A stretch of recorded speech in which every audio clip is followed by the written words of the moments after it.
And so you have people telling you you're not going to amount to anything. Nobody's going to want you. You know, your life is all screwed up. And you begin to believe that because you don't have anybody else pouring something positive into you. So the only way that I could process all of that is to be my own motivator. And my children were my motivation. You know, and I wanted them to be proud of who I was. And so I went back to school. You know, I got my degrees and everything just to be an inspiration to them. And Hi, welcome to the Adrienne Monroe Show. I'm your host, Adrienne Monroe, and today we have a very, very special guest that just flew in from South Carolina. We are so thankful to have her here today. Her name is Tangie Roseboro. You can introduce yourself and say hi. Hi, I'm Tangie Roseboro from South Carolina, and it is an honor to be here on your show today. Thank you so much. I really, really wanted Tangie to come. I was very thankful when she reached out to me. As some of you may know, October is Domestic Violence Awareness Month.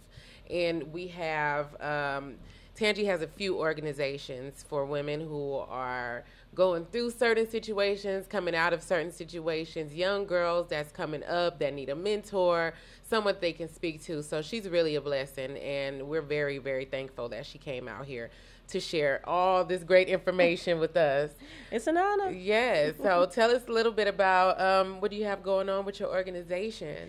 So I have We Girlz Rock. That was Yes. birthed through pain. Okay. I was right in the middle of pain when God gave me that vision.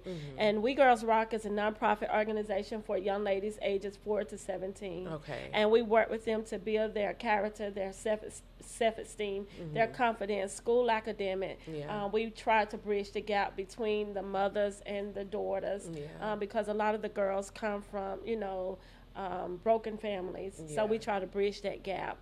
That's We Girlz Rock. And then the other one I have is the Women of Strength Honorary Award Movement. And that's where I travel from the East and the West Coast hosting motivational speaking events to honor these ladies who has suffered and survived domestic violence, cancer, lupus, single motherhood, homelessness, and a variety of other different things. My overall goal and my mission for this particular agency, organization, is to give them their thank you while they live. I want them to know that I am so ecstatic that they did not give up in the midst of their pain and that they are a beacon of light to other women who may be going through the same thing that they're going through. And you are a beacon of light, too. You've been through a lot of things yourself, and still you're out here and you're giving people what you probably needed to at one point, to keep going. But you made it through, and now you're paying it forward, and you're helping other people, and that's beautiful. I'm so happy that you're here today. So with that, she has also a magazine. So, ladies, if you want to send into your stories, tell her about whatever you overcame so that you can help someone else that may be in that same situation or coming out of it, to give them strength. You can reach out to Tangie as well regarding that. That's and you have your TV show. Right, in Atlanta, Georgia, and it's called The Pain to Purpose TV show on live TV via Status Network in Atlanta, Georgia. And we're on air every third Saturday of the month from 10 a.m. till 12 p.m. And I interview just random people who have a story that they want to tell, that they want to share with my audience, to empower, to motivate, to encourage them not to give up, even though they may be facing a multitude of things to try and stop them. This show is to empower them to keep going no matter what that they may be facing. Yeah, that's super amazing. We also had a conversation too, and we both are survivors of domestic violence relationships. So don't feel like you're alone or, no one's judging you. Whatever you've been through, you can reach out to me. My Instagram is official Adrienne Monroe. You can also send me an email at adriennemonroeshow@gmail.com. Also, you can reach Tangie. You can let them know where they can find you. I'm on Facebook under Tangie Roseboro. That's TangiRoseboro. And also on Twitter under author Tangie Roseboro. And on Instagram as author Tangie Roseboro as well. And they can also go to my website, which is www dot we girls, and girls is spelled GIRLZ rock dot org. Oh, wow, wonderful. Also, Tangie has an international phone number. So if you need to make a call and you need someone to talk to and you need some leads or, help in any situation, you can reach her at 1-800-799-7233. So that's for anywhere in the world. You give that number a call or a ring if you need it. So with everything that we've been through, you got to just keep going. You got to keep pushing forward. You got to be strong. We hearing a lot of situations where people are committing suicide, and sometimes it seems like a lot, sometimes it's overwhelming. But don't be afraid to reach out to somebody. That's why you are such a blessing, because you catching them young. Right. And you giving them that self-esteem young and that leadership where they may not have that at home. Right. As we spoke, a lot of the younger girls, their mothers are still young girls themselves. Right, exactly. So it's not easy to be an example when they may be going through issues. That's right. So that's why I'm just so happy you're here. Well, I am so excited to be here. I will tell you, though, when I first started We Girls Rock, I started out with young ladies 17 to 30, and I had a multitude of young ladies that came out, and they, just trickled out, wanted to do their own thing and everything. So I had to restructure the organization because I had to try and reach these babies while they were young who really wanted it, who really needed it. So that's when I restructured the organization, and I dropped the age limit down to age 4 to age 17 because that's when they're going through their transition period. If we could catch them while they're young, we have opportunity to make an impact on their life. But if we don't and we wait till they get up in age, then they have already set their mindset. So that's something I wanted to say about the organization as well. So have you had any stories of anybody that have went through it, that kind of transition, got their life together, or anything like that? Some of the older girls who was a part of the organization, they are doing very well. I had one mother come and tell me that, thank you so much. If you go to my site, you will see all the posts from the mothers and the family members that say, thank you so much for what you're doing. You're embracing my daughter. You're teaching her how to love herself in spite of her low self-esteem. You're teaching her how to build her self-esteem, how to love her. So, those stories like that make me feel good. It make me feel that what I'm doing is impactful, and it pushes me to want to keep going. I love hearing those type of stories. Yeah, that's beautiful. Also, you guys out there, you can reach out to Tangie and you can donate to her as well and to her cause. She is spending her own money traveling all over the world and hosting these events and getting these venues and and food and snacks, and also the award show that you do to give to women. So if you want to donate to her cause, which is a great cause and a very selfless, reach out to her and help out. Let's make a change in the world. Everyone together. And I just want to say, don't get stuck in your pain. A lot of times we get stuck in the midst of our pain and we don't know how to push past it. But we have to learn to use all that negativity, all those things that are against us, and find a positive in it to try and not only build ourselves, but build somebody else for their greater purpose in the midst of what they have gone through. I went through domestic violence. I didn't know if I was going to live or die. I was beaten in my sleep. I was beaten when I was driving. I was asleep one night and I woke up to my eardrum being bust, So all of that right there and him telling me I wasn't going to amount to anything. I was nothing. Nobody would want me because I have 5 children. The devil is a lie. You don't have to allow nobody to speak those things into your life and you become that. Instead, you have to take all that negativity, ball it up, and find a positive in it and use it to not only motivate yourself, but to motivate somebody else. Because I truly believe that because of our stories, so many people are hemmed up because we don't want to share what we went through. But we have to be able to release our stories to show other people that I made it and so can you. Yeah. And getting out of the situation is not the easiest. Getting the strength and finding it to leave. You know what I mean? Right. And sometimes you got to do what you got to do.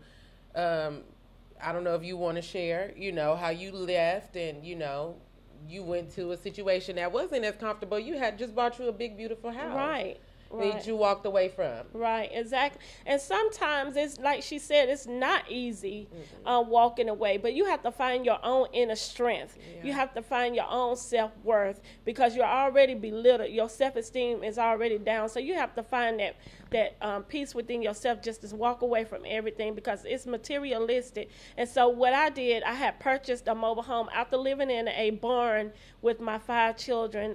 It was a one-room barn, and it had a bed, a couch, a kerosene heater, and the lights was run from my friend's house to the barn. And we stayed there for like 6 months until I was able to purchase my home and land. And when I purchased it, my ex-husband had gone to prison for 10 years for armed robbery. And when he came home 8 years later, I let him come back because I wanted my marriage to work. But what he did, he took his feet because I wouldn't smoke marijuana with him. I don't smoke. Yeah. And so he took his feet and he kicked me out of his car. And that was it for me. And I went to court to try to get him removed from my house, but they said I couldn't because even though his name wasn't on my deed, it was still considered marital access. So what I did was I went to a realtor and I sold my property and my home for $5,000, and I walked away, and I have so much peace now, and I did not look back. So sometimes we have to give up that thing that we so desperately want to hold on to so that we can have that peace, so that we can have that safety, you know, and then guess what? If God gave it to us one time, he'll give it to us again. Exactly. And as far as my situation, something like that similar, you know, it was like you become... You get so used to driving this nice car, living in this nice house, and then when you go home, you're so unhappy and you're so miserable and you're being abused, and it's not even worth your sanity. So for me, it started to feel like the house of horror. Right. You know what I'm saying? Oh, I understand. Like, oh no. But we overcame and we made it through, and we want to help other women out there too get that strength and walk away from anything that is no longer serving you, that is no longer bringing out the best in you. And we're going to talk some more about that when we come back. All right. 2 years. I founded the organization in 2014, November 2014. It was actually supposed to be a one-time program that I was going to do with the high school. But when I called the meeting, everybody thought, you know, it would be a good idea to start an organization. And I'm like, well, we don't have the organization money, so how are we going to start it? And then this one lady just spoke. She said, God gave you the vision, run with it. And that's pretty much what happened. And less than 3 weeks after that, I had my 501c3 and incorporated with the state of South Carolina. So here we are. Yeah, and then too, you write grants and stuff like that, right? Yes, I have my master's degree in nonprofit management and leadership. So I do write grants that... Hi, welcome back to the Adrienne Monroe Show.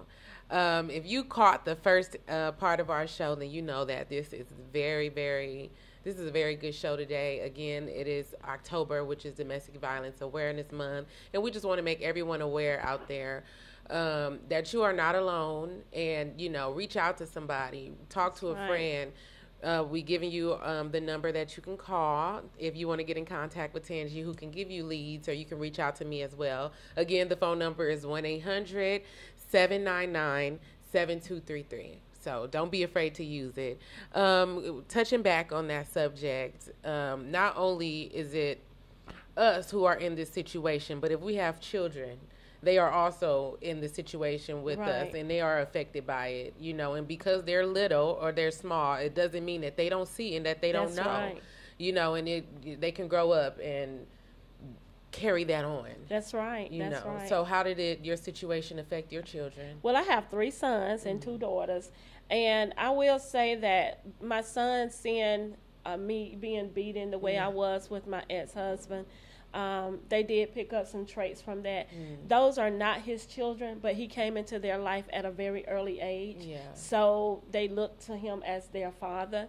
And they did pick up those traits. And, you know, I noticed when they would get in relationships that they were putting their hands on their girlfriends. Yeah. I do have a son that's in prison right now for that.